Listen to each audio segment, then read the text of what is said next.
Ah, Okay, okay. well, hello everyone.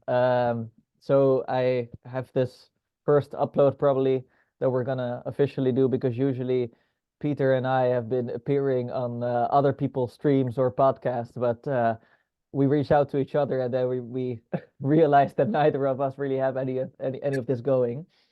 Um, so yeah, I'm not really gonna have an elaborate introduction, but I just briefly wanted to say why we're talking. As some of you might know, maybe you're new to the channel, but yeah, my name is Aron, and I recently gave a talk in Mannheim. It was on Nietzsche specifically, and then Nietzsche and Christ, whether they're reconcilable or maybe irreconcilable responses to the meaning crisis in the John Vervaeke sense of the term.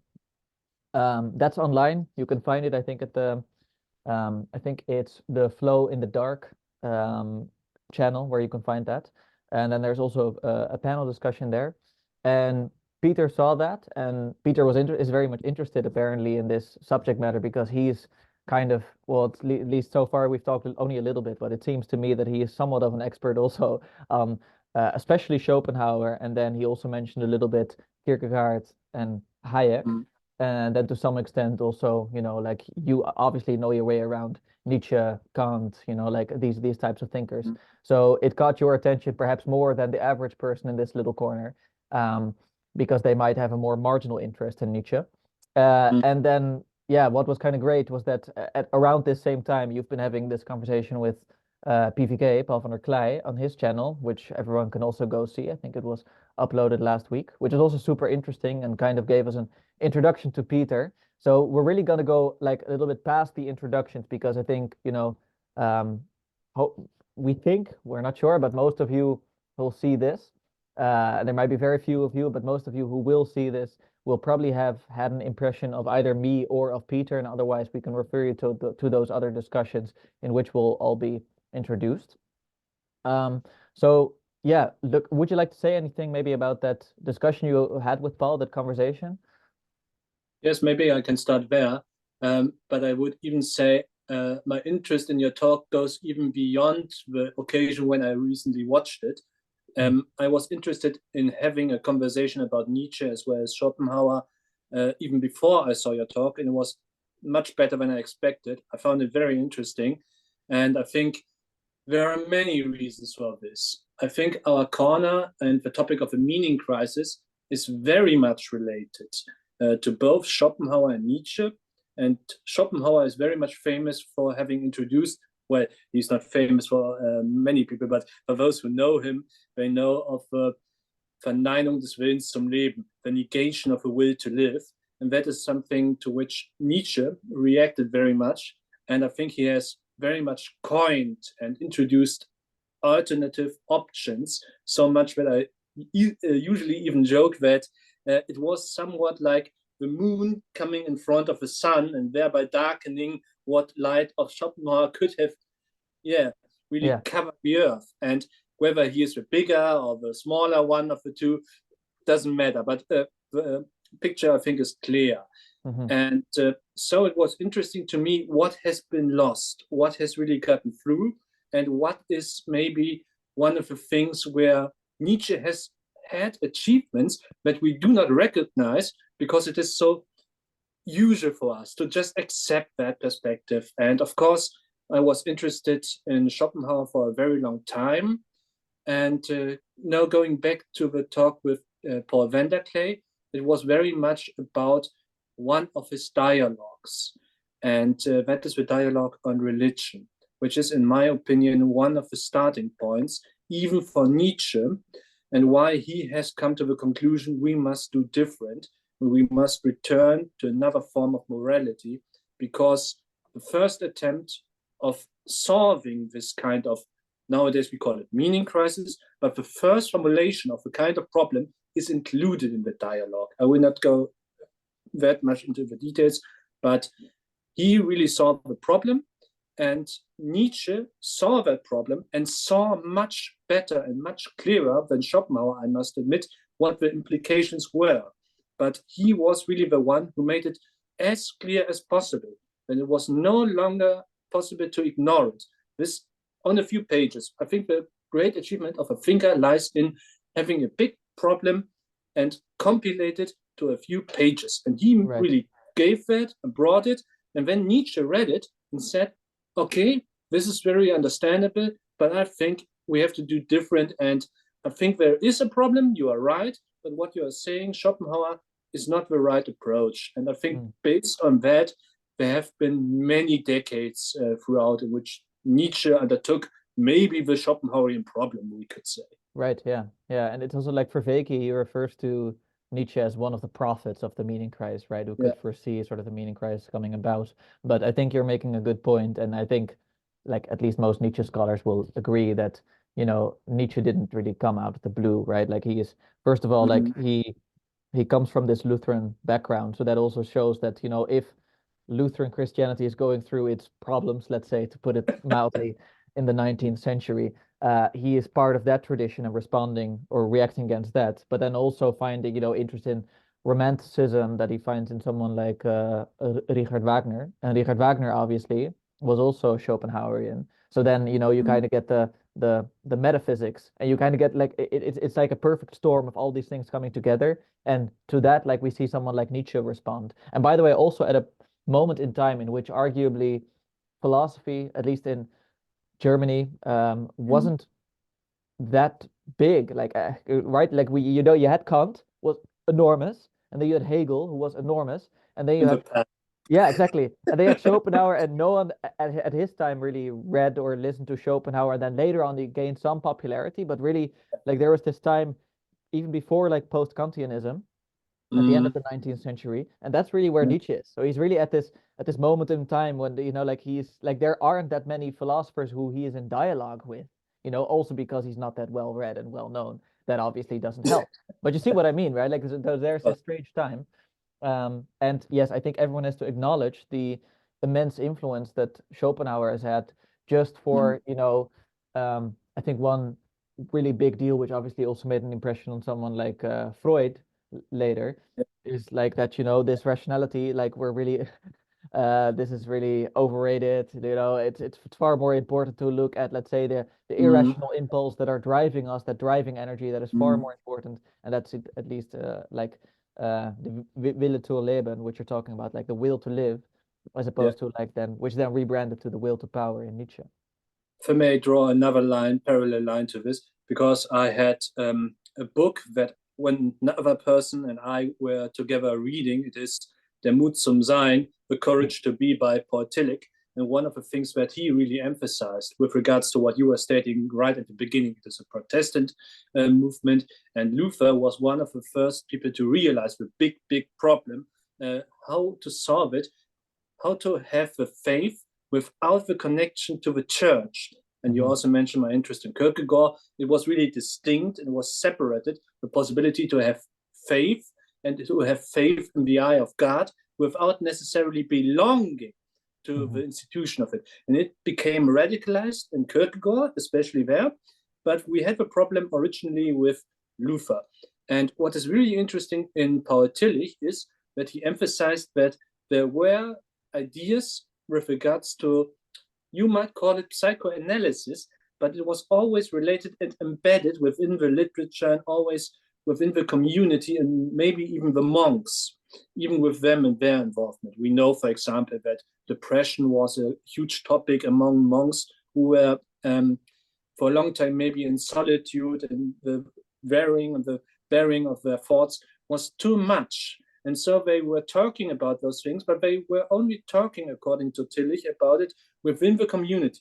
And one of the great successes, maybe, why Schopenhauer was relevant and opening the path towards Nietzsche and especially to Freud, was he came to those ideas without any connection to the embeddedness of any community. And so for the objectivation, for the rise of the science, of psychology, for example, or of anthropology, that was really necessary when it became, in a sense, secularized and DQ.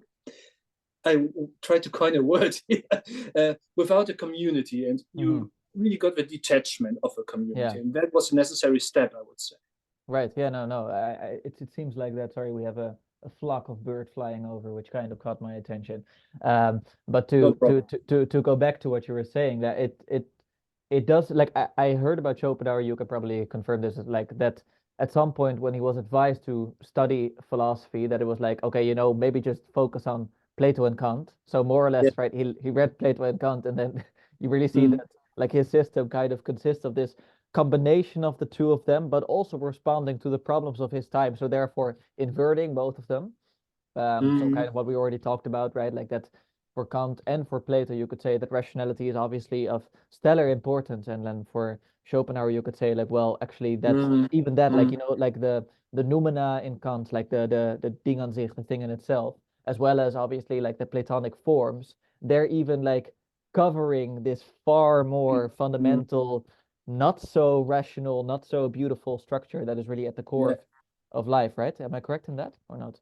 Yeah, maybe I can even go a little bit into my biography by that, because my main interest in Schopenhauer came with his aesthetics, and that Right. is the connection with the Platonic forms or ideas, as we call it. Mm. And we have to be careful here, because some people translate the title of his book not as will and representation, but as will and idea, which is a very terrible way to do it, Yeah. because idea can be both the idealism of Berkeley and the idea of Platonism, and they are both very separate. Yeah. And Yeah. so we should be careful here not to confuse the two. Yeah. But I was very By the way, much just one brief note on that. Like, so the German word is actually Vorstellung, and like we have the same exactly, word exactly. in Dutch, which is Vorstelling, and it really has this.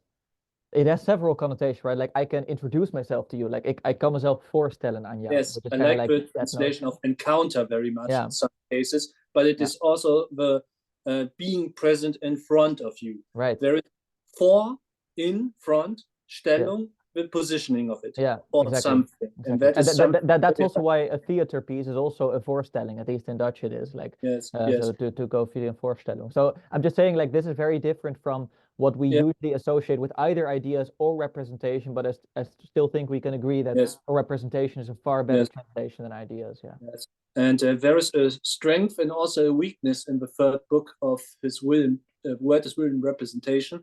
And that is actually one of the reasons why I got stuck with Schopenhauer. Because originally I read Oscar Wilde. I was really interested in his aesthetics. He is a poet, he is a writer, and his picture of Dorian Gray really grabbed me. And maybe I got the wrong example for life, but I tried to be very much like the cynic Lord Henry Wotton out of this book. And those who know the book will say, "What? You try to be like that one? Isn't he the wrong guy to become?" But no, at the time I really was in some similar state, like what many adolescents are with regards to their first introduction to Nietzsche. I have to get rid of the inhibitions. I have to get rid of the morals that make me stuck and make me unable to be Yeah. or become what I want to be or what Yeah. I want to achieve. The goals in life are really not attainable. And Yeah. this is one aspect to it, but Schopenhauer has this interest in the Platonic forms, and they are a very curious aspect of his aesthetics, because you wouldn't expect a Kantian to introduce it and to come to the idea a priori. That is, before any kind of experience, there are certain formalisms and certain attributes which you will find in every kind of perception. This dissertation is also about that. I can go into that, but that would be too much for the moment. I'm coming to the point. That is, you wouldn't get the idea of Platonic forms and ideas if there was no Platonic tradition.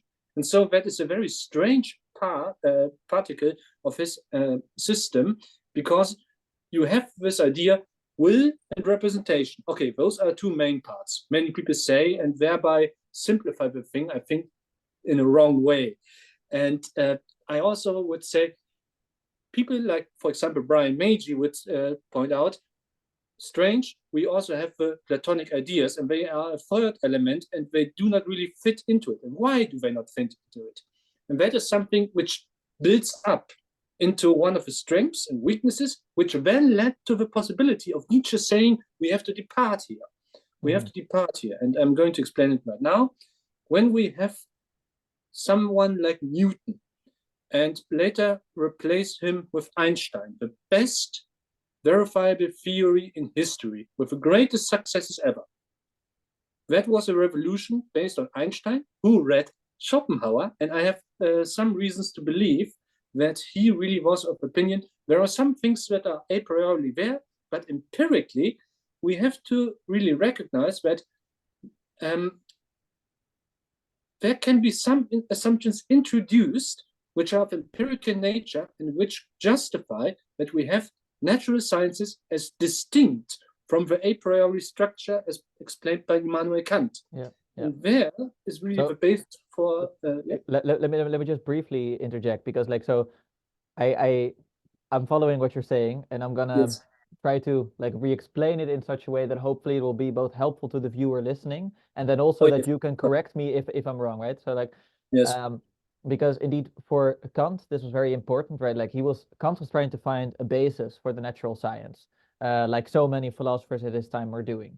And Kant, indeed, like he seemed to think that actually one reason why we can have knowledge about, you know, let's say these natural laws, you know, like, so, and obviously having knowledge about natural laws, that is a basis for science, that is all you need, is because according to Kant, these are like the built-in structures of our cognition, right? It's like the very fact that they're a priori structures of our cognition. The very fact that we're perceiving reality in such a way also already shows that, you know, we're filtering it out in some way. So like we can never see the thing in itself, but we see the obviously the appearance of the thing, the Erscheinung, like of the Ding an sich, and that is mediated through all these structures of like, and he goes as far as to say like, you know, time, space, and then you could think about, you know, the categories like causality and all those things, and those are actually obviously like all the properties that are fundamental to scientific research. So therefore, you know, when we think about something like because like Kant was obviously pre-Einstein, so like we have to think about Newtonian physics as much as possible. Let's say something like gravity. That's something built into our very cognition to perceive the how should I say, like the dynamics between matter in the world out there. Yeah. Perfect, because I was already thinking about this and its connection to the induction problem of David Hume, and you also got all of this into it. And according to Kant, it would be that the laws which are within our own mind are obtruded onto the world, put onto the world, and so there should be one-in-one correspondence. But this isn't the case. And Schopenhauer was the one who argued really that matter is distinct from time and place, and it is the access point where the empirical really comes into. And that means there is a break within his own system, as well as the tradition of German idealism, or rather I would say Kantian is idealism, because it is really distinct. And this is the point where we can see that there is really a great abyss within the Schopenhauerian system. He is fantastic, he's great, he's clearly making the point, this and this are the Kantian premises, and there are also empirical explanations. And I think for this reason, that we have a great amount of empirical reasons which are distinct and not always compatible with the a priori knowledge, this is really the point where Nietzsche later came in, because although the world's representation can be described and can be illustrated in the Kantian premises, we also encounter the world according to empirical conceptions, and that led, for example, in Einstein, to the situation, if the laws were obtruded onto the world as Kant assumed to be, Schopenhauer criticized this, made clear this is distinct, then we shouldn't have someone like Einstein, and then this gave later rise within the scientific community, or the science of science, to someone called Karl Popper, who was also very much influenced both by Einstein and this new revolution, similar to the revolution that Kant introduced to us. And he said, okay, it is possible that our mind obtrudes and puts laws onto the world, but they are not always successful. And that really brings in the concept of falsification. And that is something which was one of the reasons why he says, okay, as beautiful as Plato and Schopenhauer are, they are not nonsense, as the logical positivists assumed, but they need to be demarcated. And the demarcation problem that he introduced goes back to this, I would say, encounter with Schopenhauer in some ways, seeing that there are a priori descriptions of the world that are wonderful, that are very plausible, but you have this, and some things just do not fit. And another point I was speaking about the aesthetics that makes you very much aware of this is, why is it that Schopenhauer in his aesthetics has wonderful empirical observations about aesthetics, and his aesthetics as observations? I subscribe to him almost always. They are beautiful observations. He's speaking about the genius, and I understand how Richard Wagner and Nietzsche got captivated, but his reasons, his observations are always good, but his reasons are always somewhat entrenched into metaphysics, and that is maybe, I would assume, what I would say, due to the split in his explanations and his strategies of explaining things. Right. And for that reason, Nietzsche could come to other conclusions, and he also came, as I tried to show in the video with Paul Vanderklay, to the conclusion that truth is maybe a value that we should distance ourselves from. And I think Schopenhauer was the systematic thinker who made it possible and made it clear that even at the height of philosophy, there are some problems where we have to do different and empirically different, pragmatically different. And that is, I think, where Nietzsche tried to free us from the systematic and rational approach towards the world.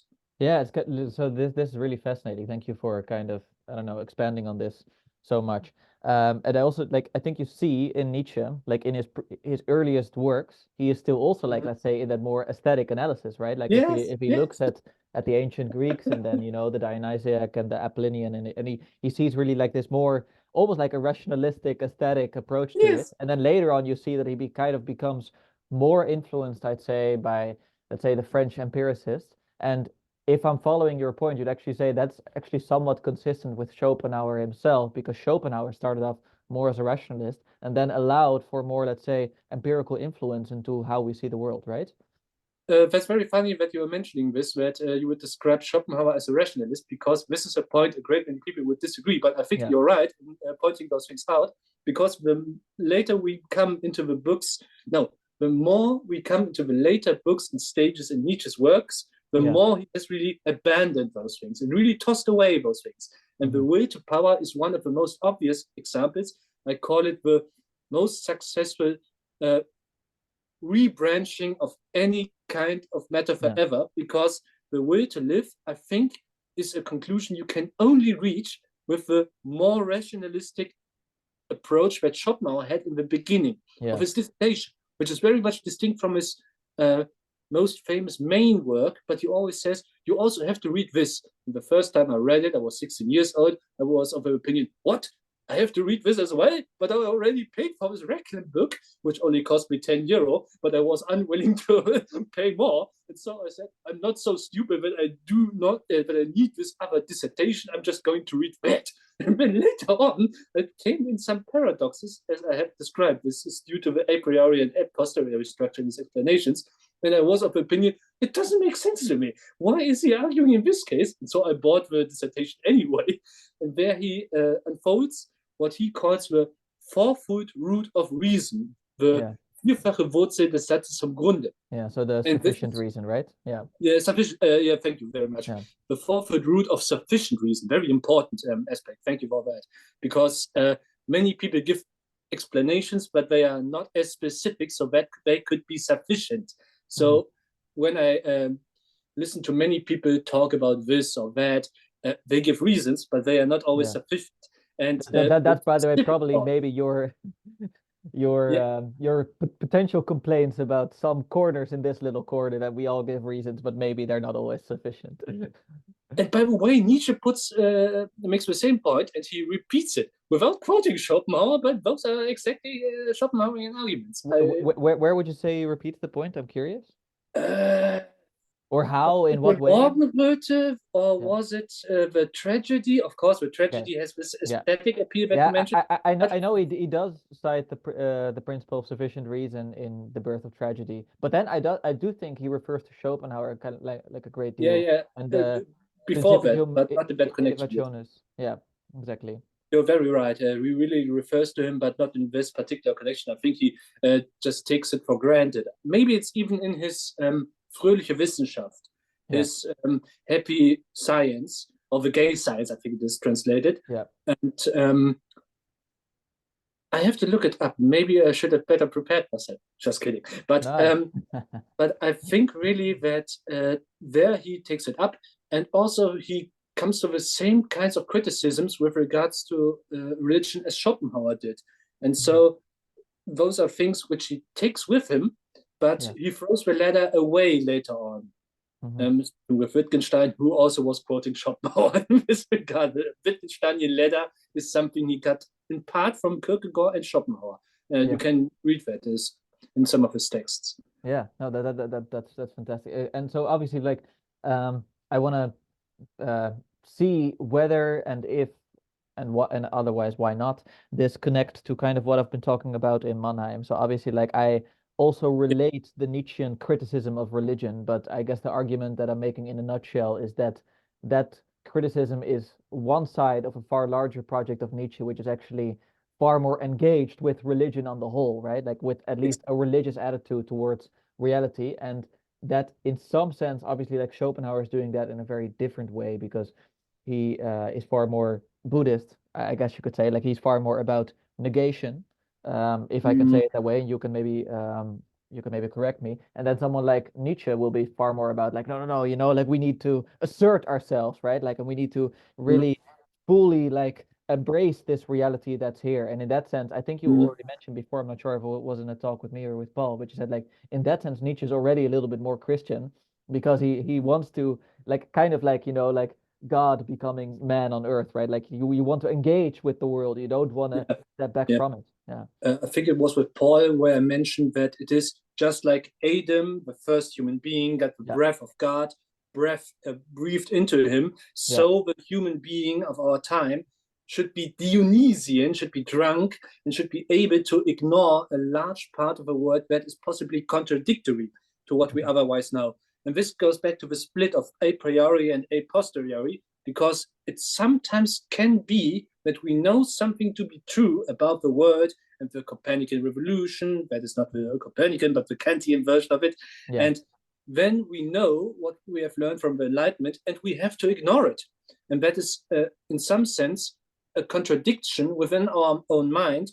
And that means that what we know as well and what we know above the things which we have been introduced via the Christian tradition, for example, there are contradictions within our mind, and they inhibit us. And when we can no longer ignore them, we become people we get into the position where we need to overcome those, and the will to live needs to be replaced by the will to power, who says, I want to live, I want to go into that. And that is really something that was, I think, made to free ourselves from those systematic constraints. And for that reason, he later on drops those more Schopenhauerian conceptions and he overcomes those things. Yeah. And I think all the systematic explanations, the systematic account of the word and towards the word, there's much to learn from Schopenhauer, which when, I'm coming back to my moon and sun picture from before, Nietzsche goes in front of the sun and the light is in that sense diminished and we lose that systematic account. Yeah. Right. That is at least one part of a more rational systematization. But I'm just going to add one more sentence here. It is quite strange and interesting that the young Schopenhauer, when he wrote his first book of the word as will and representation, he has 2 volumes of that kind. And in the first one, he's very descriptive. He's not saying, yes, we should say no to the word, but he is really instead describing things. And he's really of the opinion that a philosopher should not say, you shall do this and that. In that sense, he is really a descendant of a Humean argument, and he's very consequential. And even the early Nietzsche, which is quite interesting as well, is of the same opinion. They have a similar tone of voice here, that they say, those shall not say to Enlightenment people or trying to become Enlightenment, they are already arrived. They are already arrived at a stage where they no longer need that someone tells them what to do. And that is almost a quote in Schopenhauer, and something like that Nietzsche also says in the beginning.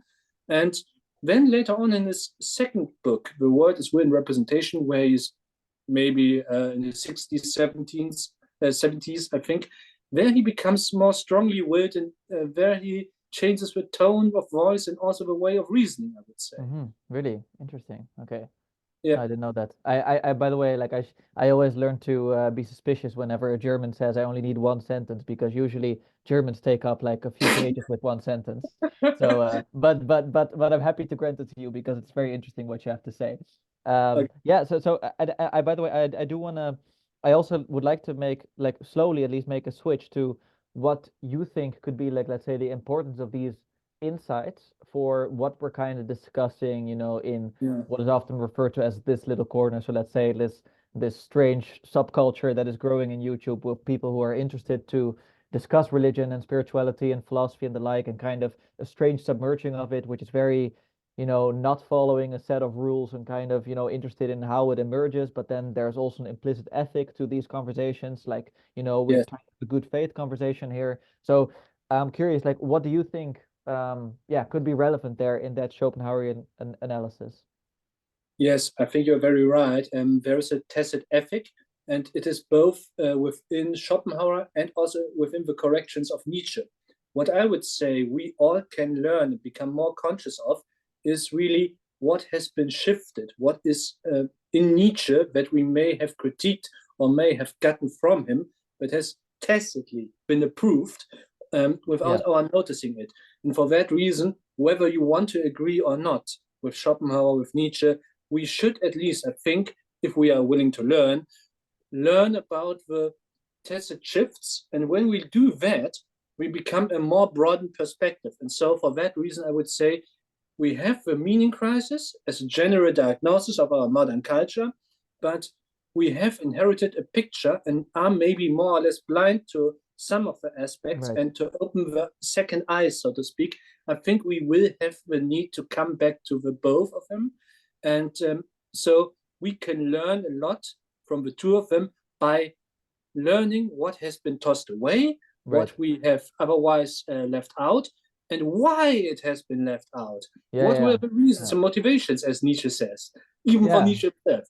No, I think this is great, and this is definitely was probably one of the maybe kind of what drew you also to talking to me, maybe because like one of the Yes. reasons why I wanted to provide the talk is because I'm kind of like, we need to be very aware, and I think you're really coming at this from a similar perspective, that we can't just say anything, or we're like we can say anything obviously, but not anything we say in this little corner will be meaningful, because it might not stand the test of time, because some things are simply no longer possible in the way they were, let's say, 500 years ago, Yes. and that was really pinpointed by indeed Schopenhauer and Nietzsche. And I think like one of the main examples of that is, and that's just the whole thing of existentialism, right? It's really to focus on, let's focus on this life here. And that's and I still see some Christians finding it very interesting, and even like someone like Bernardo Kastrup, to who's like an idealist as well, who's a Schopenhauerian idealist, to talk Mm, about the possibilities of an afterlife. And I understand why, but I'm not sure if it's helpful. Like, I really don't think, like, within the frame we've inherited, it's helpful to discuss that kind of aspect to life, and to maybe relate our lives in such a way to that, mm, as we would have maybe 500 years ago. And then I think, by the mm, way, another thing that came to mind, and I'm curious what you think of this, is that one way, like, we're already doing this to some extent. We're already incorporating and responding to, let's say, the Nietzschean or the Schopenhauerian problem in some ways, because one thing I think the culture is slowly becoming more aware of, and John Vervaeke has been talking about this, but it has first been formalized by Paul Ricœur, is the hermeneutics of suspicion, right? And the hermeneutics of yes. suspicion is a way of interpreting phenomena or reading a text. It can be very broad, with indeed like looking for the hidden agenda, like, so you're Marx and you look at a capitalist system and you're like, is this just progress or is there actually exploitation going on? Mm, Freud, and you look at maybe a healthy relationship between the mother and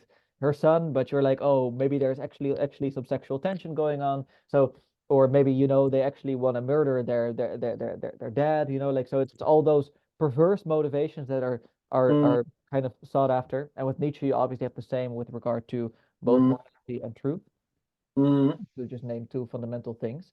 And I do mm, think that we're Paul Ricoeur did that like for a large part of his life, and I think Vervaeke is now also trying to do that, to say like, yes, the hermeneutics of suspicion is important because we don't you don't want to be deluded. Like you can't live with an illusion. You want to know that what you're looking at is real. So you want to make sure that when you're interpreting phenomena, that it's not just like, oh shit, but I'm being deceived, right? By everything that's happening. So, by a capitalist superstructure, or indeed by maybe this what is a good, like, the super morality of the super ego in the Freudian sense, and therefore we're trying to counterbalance that with a hermeneutics of beauty, as John Fakey has coined it. So I think we're already kind of working with what you're looking for, but I'm nonetheless curious if that satisfies your demand. Let's say. I think we are both going in the same direction, and I think it is very fruitful that we are having the discussion, because a great many things that I would like to pick up, you already have hinted at. But coming back from the things that you have said at the last in the last few seconds, because those are the ones which I can remember best, obviously. But you mentioned before that John Vervaeke says you don't want to be deceived. This is a pre-Schopenhauerian and pre-Nietzschean point, which is funny because this also relates to what you were saying at the beginning of the talk that you gave just now, because people are of the opinion that truth has a value and in and of itself, but it began with Schopenhauer and also his friendship with Goethe. Someone of our German corner would like to point out, Stefan, you know him. Shout out to Stefan.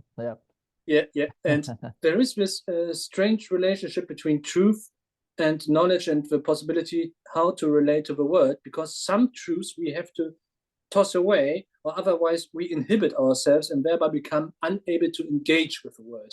The idea of courage to be in Paul Tillich is a try or an approach that really wants to step back, not in the affirmation of a will to live, but in an affirmation that goes against the negation of a will to live, which Nietzsche agrees, okay, the world may be terrible, but I want to live anyway, and to go back into an approach that is willing to endure and encounter this world.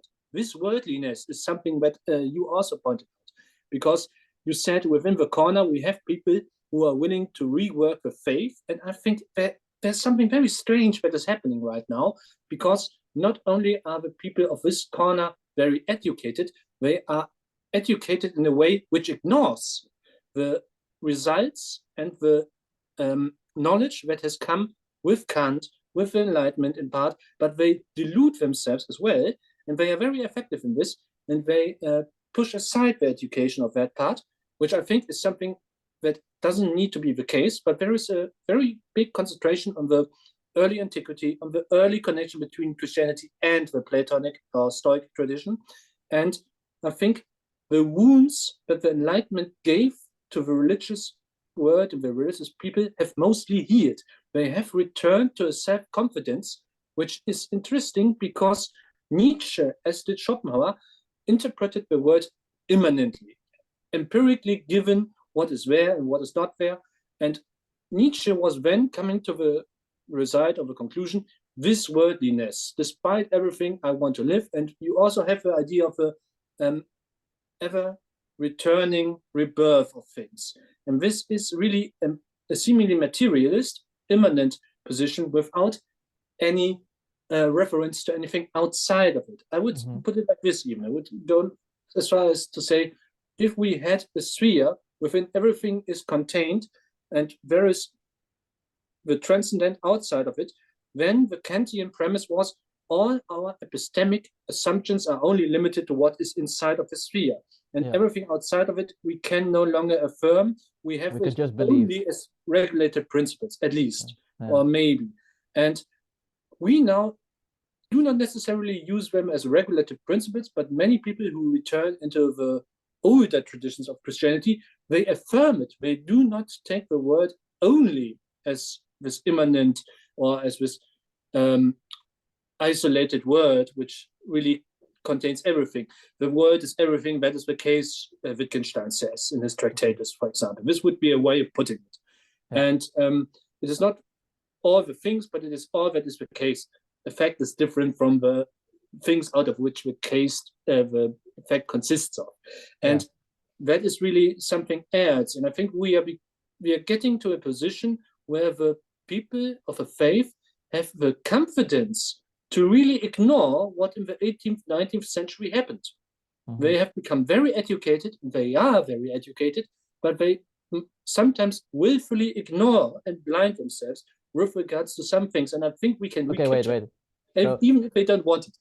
yeah. So at this point, obviously, like I'm gonna have to defend this little corner a little bit, which is fine because I like you and I, we both like Schopenhauer and Nietzsche, so we like the strong oppositions, like that kind of challenge each other. So thank you for this lovely challenge for this little corner.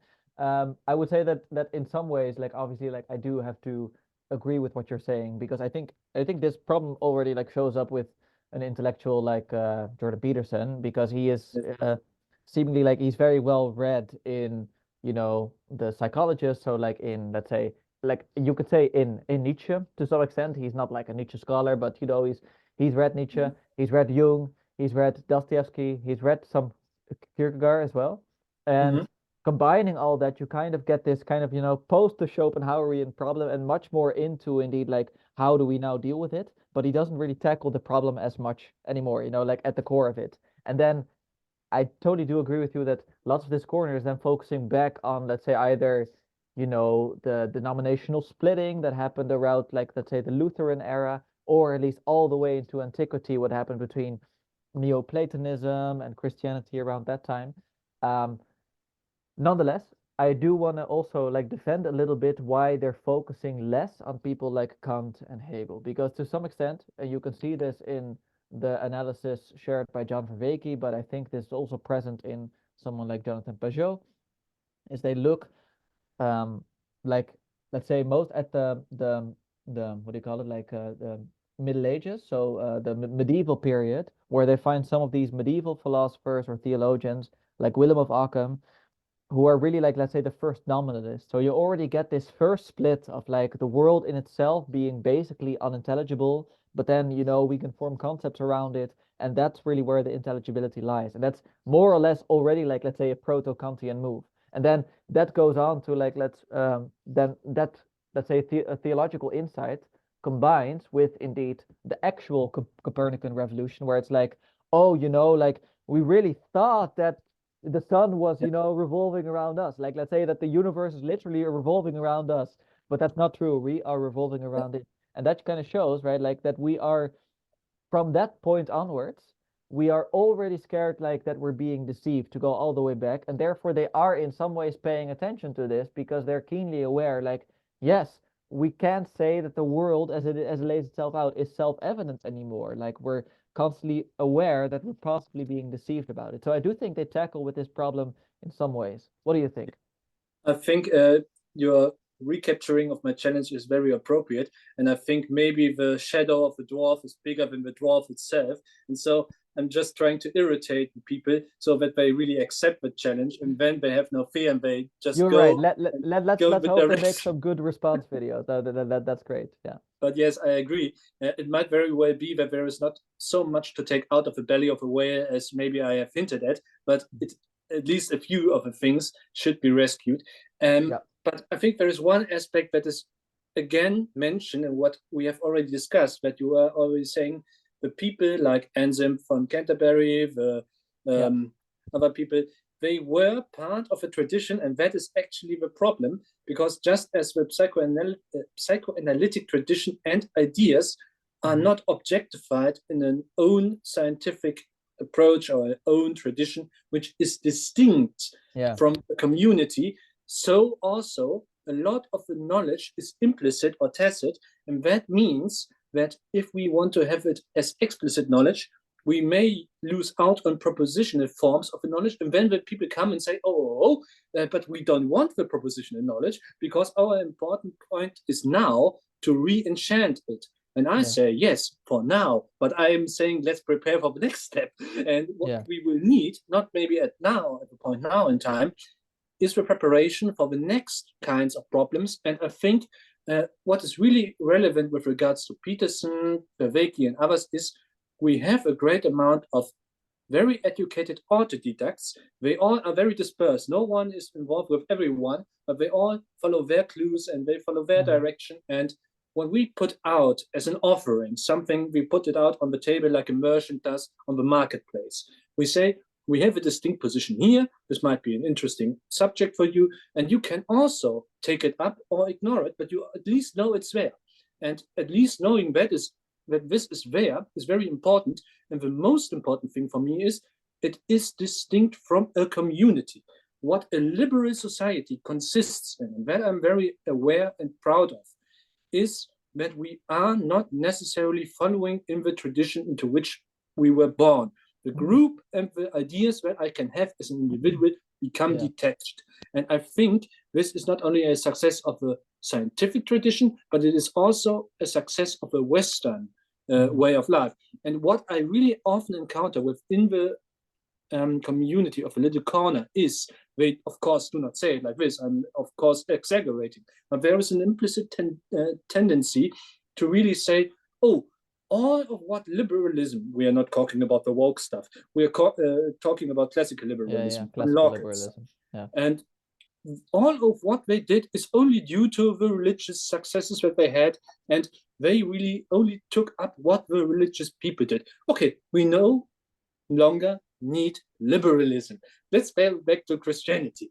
Would be one way of putting it if they would take it up and make this claim explicitly. And I say this is not true. And from a point in time when the re-enchantment might have been pragmatically as successful as it will be, most likely, we will need we need to draw a new line and make a new course to navigate. For a future instance, we can already prepare the proposition and knowledge to argue with others what we then have to recapture. And my opinion is now, very importantly, Schopenhauer was very much a Lockean in some regards, but he was influenced by Immanuel Kant. And this is what this is part of the systematic or rationalist account, as you described it, that has been lost due to Nietzsche. And this is something that is very different from the natural law approach. And then he also not only rescued much of Immanuel Kant. I have read some time ago that someone said, beautiful sentence, the best out of Kant was recaptured and really safeguarded by Schopenhauer, in contradiction or contrast to the German idiots, Fichte, Schelling, and Hegel, because he's very different. He's a very different kind of philosopher, idealist. And these are two parts. And the third one is his relation to David Hume. And this really opens up a space to the liberal tradition that is via the Scottish tradition of Enlightenment towards Friedrich August von Hayek. I want to say that we can get to the liberal tradition, which is not natural law tradition, which is not that much influenced by Christianity, and which is very much distinct. We cannot say all liberalism is of this kind, of a Christian influence kind. We have different variations. It goes back to Adam Smith, it goes back to Bernard Mandeville, it goes back to David Hume, and I think we can open up that path, this different line of a tradition, via Schopenhauer, and he becomes one of the classics in that sense. But then, but wouldn't you say that at least like the challenge to you that would be brought, like at least like that's coming to mind for me, and I think for several people from this little corner is like, okay, but can you provide a good non-Western example of liberalism? Because like obviously, yes, you say there are different traditions of liberalism, but nonetheless they all arise in Western society, and according to at least like let's say the basic insights that are now so prominent that need really a strong argument against it at this point, because they're kind of already accepted now. Well, I wouldn't say as dogma, but it's coming close to it within this little corner, is that all of Western society is inevitably, whether they know it or not, like Christian in the sense of it's the water in which it's swimming, right? Like we're swimming in Christian waters, whether or not we actually believe in God, kind of like that sense, like it's like our entire value structure is very Christian. So can you provide an example of the liberal tradition that didn't arise out of the West? That would be the relevant point. I would even question the question, because I say this is totally wrong and I do not agree with it. I think this whole idea of you cannot do without it, and this whole idea of you cannot live without narratives, is based on premises that are not made very apparent and very clear. I think they live from indistinguishable latent assumptions. You cannot live without a narrative. What do you mean by live? I can very well suffer without a narrative during my life, and I think I have suffered enough even without a narrative. And so what do you mean by live? And I think there are many instances with which I can describe that there are certain premises within this kind of argument that I do not agree with. Yeah. And what I would like to add is I do not need to provide a non-Western example, because when the assumption is that it is universal and thereby can be introduced in different societies, because it is an overlapping and an overly working assumption, just like in the economic sphere, where they say you might have economic patterns that can be realized by Chinese, that can be realized by the people of America, and that can be realized by the Australians or whatever. It is similar to that. And in the 18th century, take Ricœur, for example, one of the classical economists, and he really said, or was of opinion when the Enlightenment was just more positive, and which later became a caricature, that everything will be utopian, everything will be good, and we have been so successful like no age before us, and they overestimated themselves, like Icarus and the sun, similarly. And this idea of hubris led to the downfall. But before that, they had the idea, okay, we now have a proposition in knowledge which can be applied independent of the belonging to a certain culture, independent of that. And similarly, like that, we have scientific account. The idea of science is not limited to Christian ideas. We could also say, oh yes, the Islam has also human rights. The Islamic human rights, are they still universal when they are Islamic? No, that's right. But I guess one way of somewhat countering that, so like I'm gonna do it in two separate ways. Like first of all, like the narrative point doesn't have to apply to you as an individual. I see for many people where it does, like that they do require like some narrative identification. I think many people mean it more in almost like the societal sense, that it seems like, you know, societies revolve around a dominant narrative. And the question would be, so like I totally agree with you, like that what the liberal tradition is going for is this, let's say, universal quality. So they want to universalize whatever they have to offer. But the same could be said for, let's say, science in itself. Is that science proposed, like, obviously it's not just that when you do some experiments under the exact same conditions, you know, that they will be different in America than they would be like in India. No, they would actually be the same. And that's the promise of science, that this is going to be universal. At the same time, and this is the problem that we're stumbling again. And the same would be, I think, for me, the case with liberalism is, yes, but how do we value science, or how do we value liberalism? And that's different within traditions. So I totally agree with you that this is not something that we should just forget about. But the question is, how can we choose to value something like liberalism in the first place? So let's look for the fundament behind liberalism, as opposed to looking for liberalism as the fundament in itself. You know what I mean?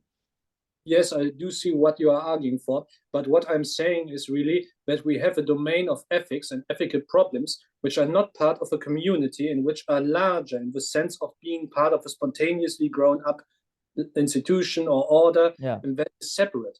I think there are some assumptions behind what you are arguing which are very much akin to what Auguste Comte at the beginning of his positivist reading did, and he was saying that the social facts are more intuitive and more easy to observe than the facts of a physical world, which is seemingly something very strange, because Schopenhauer would also disagree with that, as would David Hume, but Hegel also was of the same opinion.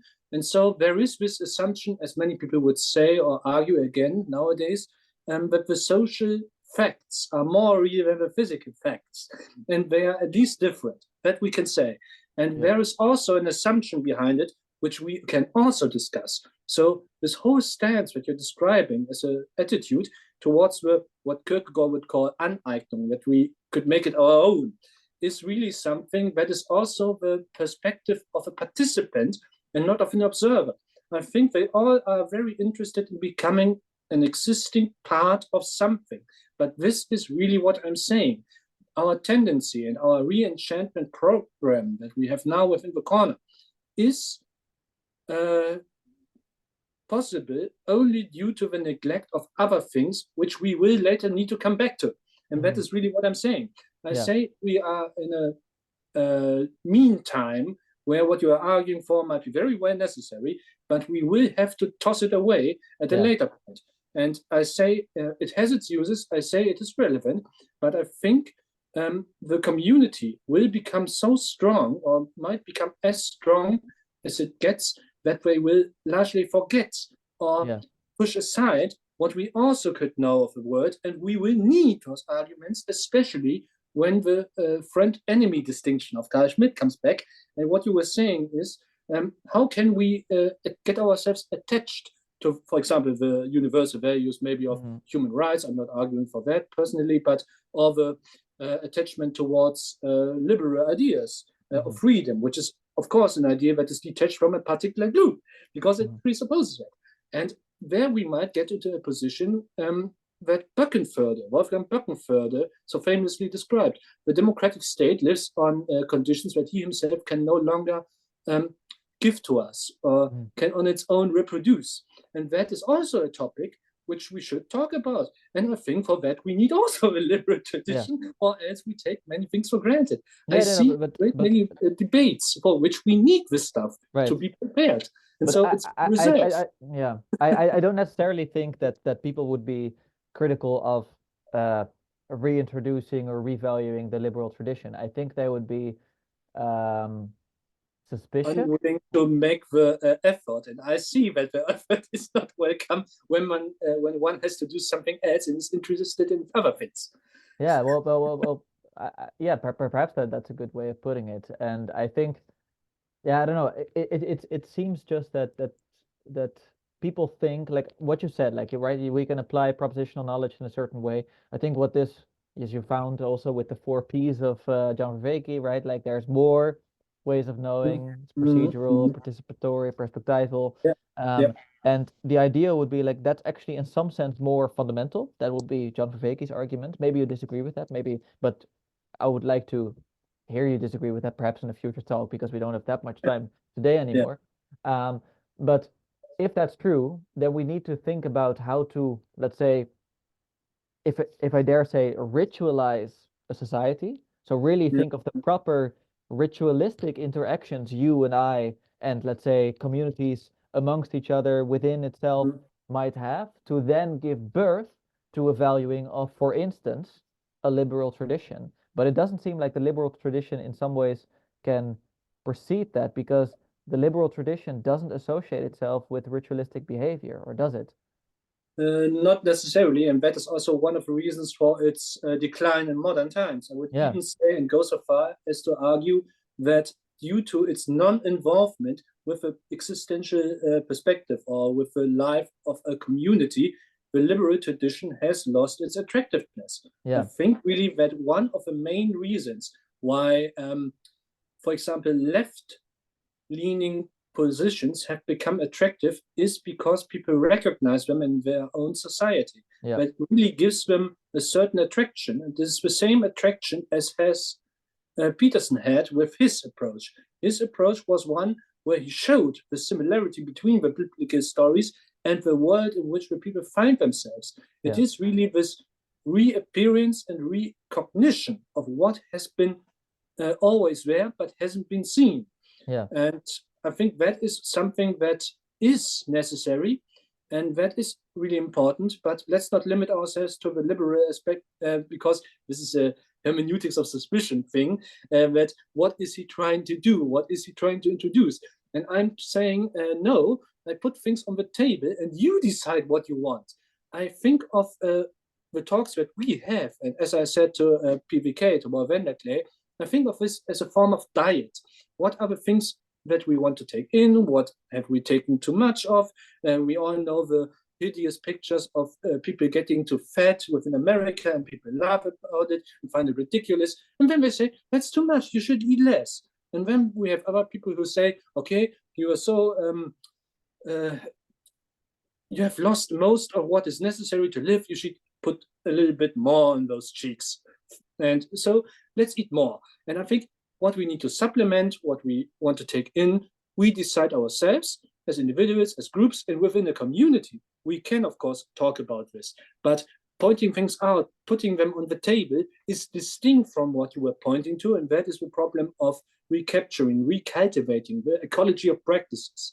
And I think that is another part of the problem. I agree, it exists, but putting things on the public table and making a diet and making people aware and saying, okay, listen here, I have something to offer, I have something to say to you, and people can decide to ignore it. There is a lot of noise within the corner or even within the wider outer sphere of it. And we have to ignore it because we cannot, relevance realization, take everything in. What is relevant for me? And I think part of the public sphere is for that kind of diet, for people to choose or not to choose. Yeah, I think, yeah, no, I definitely see what you mean, and I think that this is obviously one of the constant dangers that is lurking here, right? So, like for instance, and I think you mentioned this before in a conversation that yes, one John Vervaeke, he had a conversation with my brother Lucas van Os on his channel, good one. and in it they reflected on the ARC, the ARC conference, so the Alliance of Responsible Citizenship, which is like set up by Jordan Peterson and some other folks, and I think many of us are like very skeptical of it, and I think but at the same time we don't know where it's going. And Vervaeke also raised his skepticism of it because he was like, if this is going to be like some Christian nationalism kind of, like, or kind of, like Christianity doesn't have, like, let's say, a very promising future in terms of Christian nationalism, right? Like usually it has this very promising bottom up history. So like for instance what we saw in the the Roman Empire and how it acted there and how it sort of emerged up. But then, like the Christian nations actually have some negatives associated to it, just to I put it may throw mildly. in one thing. This is exactly the idea of the bottom-up thing with the Yeah. invisible hand. That's the tradition I was speaking of. Yeah, And that yeah. is very distinct of the idea of a community and even of the idea of nationalism. And Yeah. so there is this relation between the science and also the tradition of enlightenment, a tradition within the Yeah. enlightenment, which has been largely ignored and which is very much distinct from the French, from the German one. There are great distinctions and very things which separate David Hume from, for example, Immanuel Kant, or even Voltaire, or even Yeah. Jean-Jacques Rousseau. And to do that and to line out the distinctions, I think we need to make things clear and draw the lines where they are to draw. But anyway, I interrupted you, and you are No.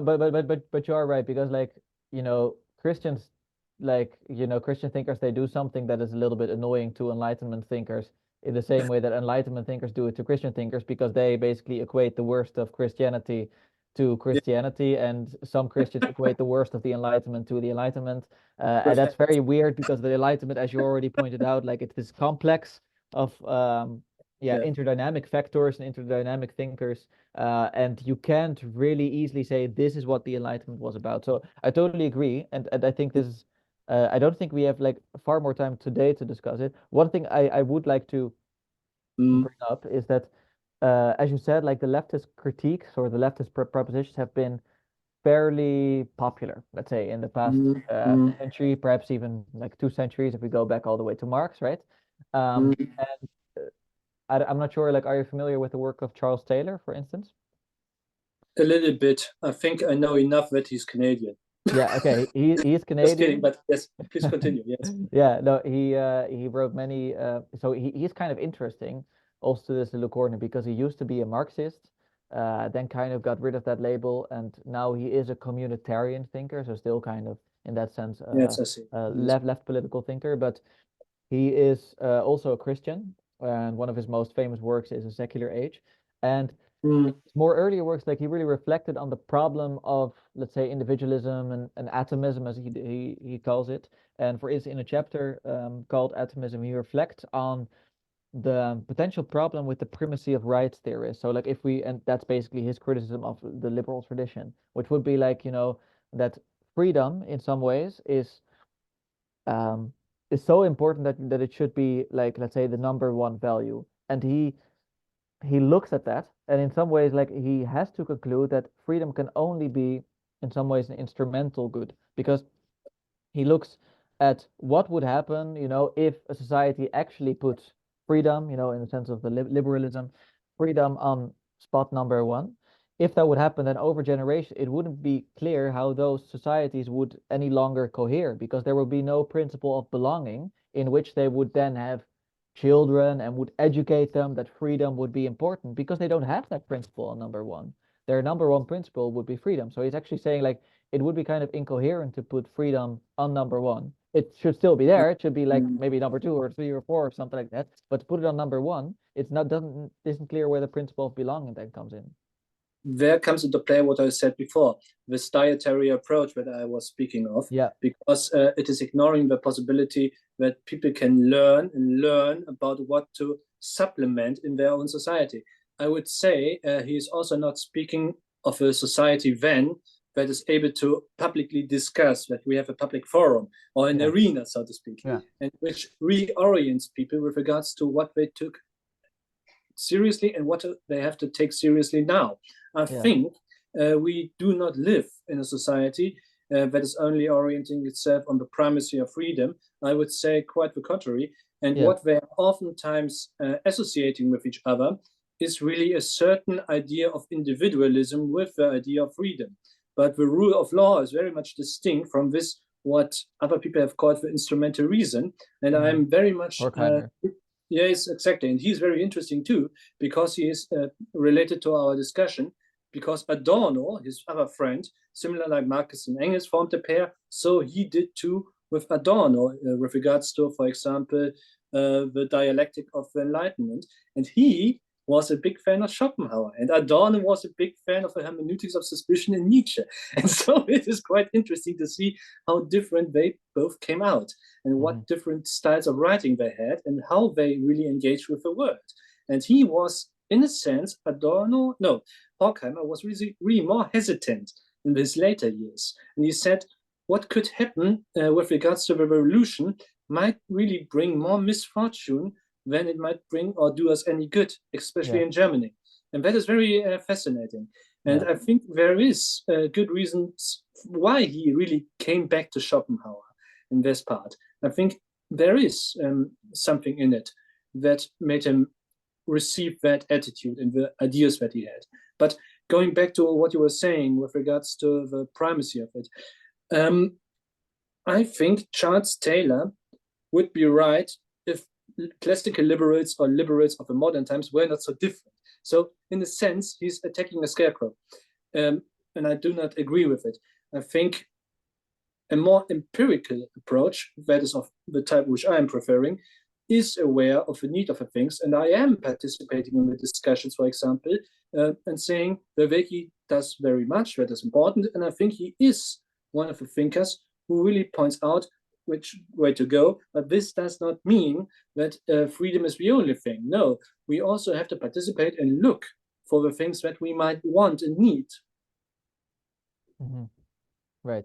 No, I see what you mean. So we're really trying to, and I think it would be interesting to see how people, let's say, respond if, let's start off very humble. Let's say if people watch this at all, and if people respond to what we had to say here, and if they're interested to hear more about sort of, like that diet approach you had, right? Like that indeed, we're first going through this ascetic phase, like in which we're trying to reduce everything, and then we need to think about, okay, what do we want to supplement it with? And for many people in this little corner, because I know this little corner for many people is a Christian project. For instance, you and me, it's not necessarily the case. For me, it's tied to that, but you've seen my Nietzsche Mannheim talk. I'm also interested in, like, let's say, you're able to hover and you're able to reflect on it and to observe it, but you also have this inclination to wanting to participate. Yeah, exactly. So it's kind of like there's more motives going on here. But my point is that for many of them, they have had this diet, right? Like they've kind of, they've reduced their common Western way of living, and they've then taken stuff in again, and they've started a new way of living, which is going to church and starting a family for many of them. So I'm curious what the people will respond to this, because maybe some of them are, like, to say, still thirsty for more and are curious what we have to say, and maybe others will be like, I'm past this. I kind of like figured it out for myself. So I'm not gonna leave it with the last word. That's more or less what I'm curious about, and then also to hear what people would like us to go further into. I'd really like to, as a proposal maybe for our next conversation, if we do so at some point, it would be to really look at how Nietzsche really changed from Schopenhauer. So we've alluded to that in this talk, but we haven't really gone into it. That Nietzsche was kind of Schopenhauerian at the start, and then later on he kind of abandoned that. And that split is very fundamental, according to you, for what problems we're now ignoring. So I kind of would like to go more in depth on that, both in the works of Schopenhauer, in the works of Nietzsche, and how that reflects today. That would be my proposal. But I want to give the last word of the conversation today to you. Feel free to take your time with it, obviously. Yes. No, I think let's do that and let's have another conversation anytime you want. I have more salt water to offer if you want to drink it, of course. But no, I don't have that much to say for the moment. I think I will leave it at that. Great. Okay. Well, then I'm curious. I'm gonna post this online. We can send the recording to each other, and then we'll see if anyone watches it and if they like it, and then we'll kind of hear what people sort of are gathering around, and then we can discuss what we want to discuss next. But thank you very much. I really enjoyed this. I'll end the conversation and then put the recording online. Okay. Okay. Yes. Bye.